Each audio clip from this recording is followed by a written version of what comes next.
What's up, Tailgaters? You're in the booth with Tailgate Nate today. Welcome to my channel and welcome to another Week 7 preview and prediction. Had to take the jersey off, was getting a little bit hot, but regardless, let's dive on into this one from Provo, Utah. I think this is going to be a sneaky game that maybe a lot of people are looking at and saying, Arizona's been inconsistent. BYU is undefeated. The Cougars should put this one away. No, no, no, ladies and gentlemen. This one has the potential to be a really, really, really good one. It's going to be a cat fight in Provo, quite literally, because we have the BYU Cougars and the Arizona Wildcats facing off in Big 12 competition. I'll tell you everything you need to know about Arizona and BYU here in just a little bit. But before we do that, you guys know I got to say thank you for all the love and support and just everything that I have seen, whether that's here on YouTube or elsewhere.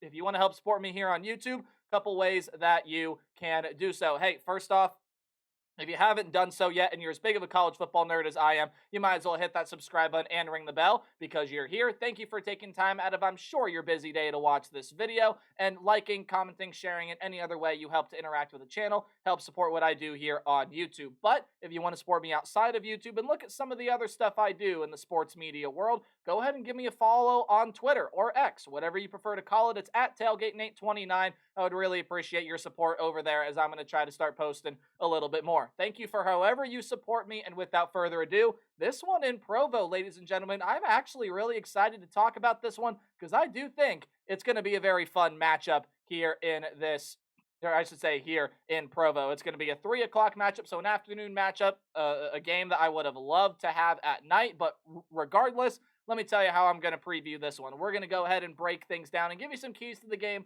when each team possesses the football. So we will first go through Arizona's offense versus BYU's defense, and then we will go through the Cougar offense against the Wildcat defense at the end of the video. I'll sort of give you some final thoughts, how I think this game is going to play out, and the most important thing for this video, a winner in Provo will be decided and determined by me. That's what I'm going to do in this video. Let's dive on in to this one from Provo, Utah. BYU, a top 15 team in the country, undefeated, but don't discount this Arizona Wildcats team. Look, for the most part, or I shouldn't say even for the most part, this is the team that, cold hard fact, has been inconsistent so far this season. I mean, they had a lot of trouble with New Mexico in that early going, and then a lot of trouble with Northern Arizona. Then they got beat by Kansas State, and a lot of people were saying, yeah, okay, those struggles were legit. Arizona might not be as good as we thought. Then they went on the road and beat Utah. Without Cam Rising, I know, but they went on the road and beat Utah in a hostile environment, something that's not easy to do. Kyle Whittingham, no matter who's at quarterback, that is a team that absolutely plays really, really well. And Utah was able to go on the road and get that big signature win, but then you lose at home to Texas Tech this past week. What do you make of the Arizona Wildcats? Well, I'll tell you what to make of them. This is still a really good football team. Why? They have one of the best wide receivers in college football. Tyrone McMillan has been phenomenal this year. 664 yards and 4 touchdowns on 37 catches. His quarterback, Noah Fafita, despite the interceptions, has been good this year. 1,361 yards and 7 touchdowns, around 61% completion percentage. Now, when you go ahead and you look, again, those interceptions have been a problem. He has thrown 6 interceptions, Noah Fafita has, so far this season. That's something that absolutely has to change, and you cannot give this BYU defense free passes. They have forced 10 turnovers on the year. They have 10 sacks on the season. The offensive line overall been pretty good for Arizona so far this year. Only 5 sacks allowed. But again, I told you about Noah Fafita. I told you about Tyrone McMillan. They are going to be fantastic in this game, and you know their connection is going to work wonders here. And it is going to be effective, I think, still, against this BYU defense, even though the secondary's been good so far this year. But this is a run game that has to get going against the Arizona Wildcats. It just has to. There is no way that Arizona can win this game, in my opinion, if the ground game does not work. If the ground, and let me just give you an example as to why. BYU is 5-0 this year, yes, against the best team that they have played so far, which in a lot of people's case would probably end up being the Kansas State Wildcats. You go ahead and you take a look at that game. Sure, it was a blowout win, but Kansas State was still able to rush for over 200 yards. Now, that being said, I don't think anyone else has been able to rush for over 150, let alone maybe even 130, maybe even 120. I can't remember off the top of my head. I have a feeling a team was pretty close to, if not over that 120 mark. But besides that Kansas State game, BYU has been able to stop the run really, really well. Again, for the most part, that Kansas State team or that Kansas State game is going to inflate that number a little bit. But if you are the Arizona Wildcat offense, that run game has got to get going, because when that run game gets going, it is only complementary to what this passing attack with Noah Fafita and Tailgate McMillan can do when it holds on to the football. If you are the BYU Cougars, I mean, I'd say just continue what you're doing. Continue to defend the run well, continue to play lockdown in that secondary, and continue to control the pace and build momentum through your defense. BYU has done it all year. Kansas State was controlling the tempo and controlling the pace against BYU in the early stages of that game, and then BYU's defense came up with a couple of big stops. They forced some turnovers, and then the momentum really rolled for the Cougars in that second half. But controlling the pace, forcing those turnovers, especially against what has been a turnover-happy Noah Fafita this year, averaging a little over 1 interception per game. Again, he has 6. Arizona's only played 5 games this season.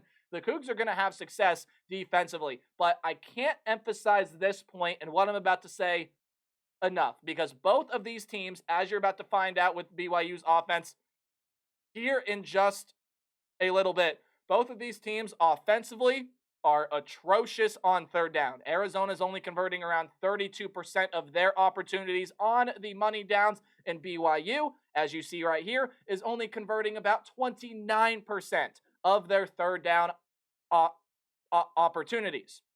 This is a game that is going to be won by whichever team can have more success on third down. You also now see Arizona's defensive number, and if you remember the defensive number for BYU just a little bit ago, BYU is a lot better of a defensive third down team than what Arizona has been so far this year. Now, you can argue that Arizona is a lot more tested, but let's go back to Arizona's offense for just a second. They couldn't convert third down opportunities against Northern Arizona. If you are the Arizona Wildcats, let's just go back to the offense for just a minute. I know you see something different on screen right now.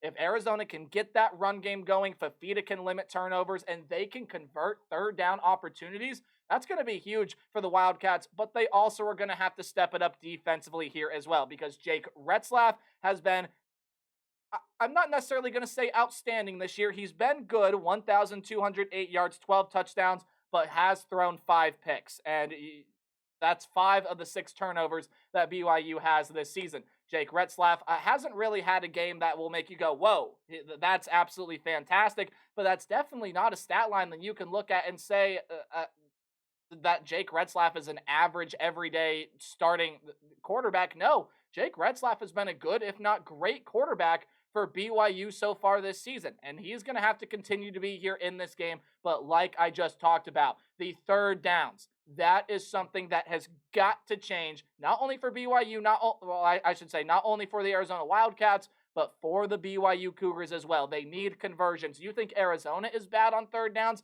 BYU is only 29.5% converting on the money downs. Woo. That's something that has absolutely got to change, and it is only going to help BYU continue to control that pace, right? They do it with their defense, and their defense forces turnovers, and then their offense turns that into points, and it turns it into some really good opportunities here for this team. What BYU can absolutely not afford to do is see Arizona control the pace, especially if Tailgate McMillan and Noah Fafita find that connection. They're limiting the turnovers. And again, if this Arizona run game is going, basically, if this is an Arizona team that's doing everything that they should be doing offensively and BYU can't convert, that is going to be trouble. That's going to be big trouble. You have got to convert on those third down opportunities. Now, if you are the Arizona Wildcat defense, I think you're going to have to dial a couple things up here. I think you're going to have to give this BYU team some looks that they haven't seen on film yet. I think they're going to have to dial up some good schemes. They're going to have to force some takeaways. They're going to have to bring some different blitz packages that they haven't brought before this season, because BYU has been an excellent team on the offensive line. Sure, the run game isn't going as well as they maybe would like it to. I mean, it's still averaging 4 yards per carry, and this is a pretty balanced offensive attack between pass and run. Just a little bit more run plays than pass plays is what they've run so far this season, but the offensive line has been fantastic. Arizona's defensive front has been pretty solid as well. at being able to generate pressure, generate tackles for loss, and being able to force some turnovers as well. Especially this Arizona secondary is one that has to step up. It has to make some really big plays, and it may have to force Jake Retzlaff to throw an interception or two here in this game. Now, the big question for, oh, one of my headphones fell out. Just so I can hear myself. One of the big questions I have, though, for the BYU Cougars is, are they going to take that next step here in this game? Nate, what do you mean by taking that next step? Well, I mean, BYU has faced some pretty solid competition so far, right? I mean, they have played the SMU Mustangs, and going on the road and beating SMU is not easy. It is not easy at all. They have also played Kansas State, and they absolutely demolished Kansas State at home. Again, Kansas State controlled that game early, but BYU took over late and just really piled things on the Wildcats that couldn't get anything going offensively in that second half. This is a game and a team for BYU that can be, I think, at their best, and they've shown flashes of it this year, be the best team in the Big 12 Conference, be a team that can go win a conference championship. I think in order for them to do that, I think we have to see Jake Retzlaff take a step up in his play. I think we have to see some of the skill position players here. Again, Jake Retzlaff is the leading rusher for this team. I think they got to get a little bit more of that ground game going with some of the other guys that they have back there. The pass game has been working for them really well. Maybe take that up a step, and obviously that is going to come if Jake Retzlaff is going to be a guy that ends up taking that next step. But really what this game comes down to, in my opinion, is which team is able to get the run game going, which team is able to provide a little bit more pressure to the opposing quarterback, and I can't hammer this point home enough. This game is going to come down to which team can convert more third down opportunities. The percentages will tell you, at least at this point in the season, it is the Arizona Wildcats, but they have been inconsistent so far this year. BYU has been pretty good. They've been pretty consistent, and they love to steal momentum on the defensive end. Arizona has given a lot away, or as you say, has given a lot of offensive momentum away this season. This is going to be an absolutely fascinating game. I can't wait to watch this one. I'm picking the upset, though, and it's just something in me that has this kind of gut feeling that I think Arizona is going to come away with the win here in this game. They're performing a little bit better on third down, and I think when it comes down to it, when both offenses are clicking at its best, I think Arizona has got a little bit more of an effective run game. They've got a little bit more of an effective pass game, and they have the best skill position player on the field. That is Tyrone McMillan. I think he's going to play a big factor here. I think Arizona builds some momentum. They get rolling. Going on the road and winning in Provo is not easy, but they just went on the road and won in Rice-Eccles and Salt Lake City. Who says they can't go on the road and win both of their games in the state of Utah? That's what I'm predicting here. Arizona comes away with the upset, and they could very well see themselves back in the top 25. Let me know what you guys think about this one in the comment section below. Remember to play hard but tailgate harder, and I'll see you in the next video. Just one more left. Goodbye.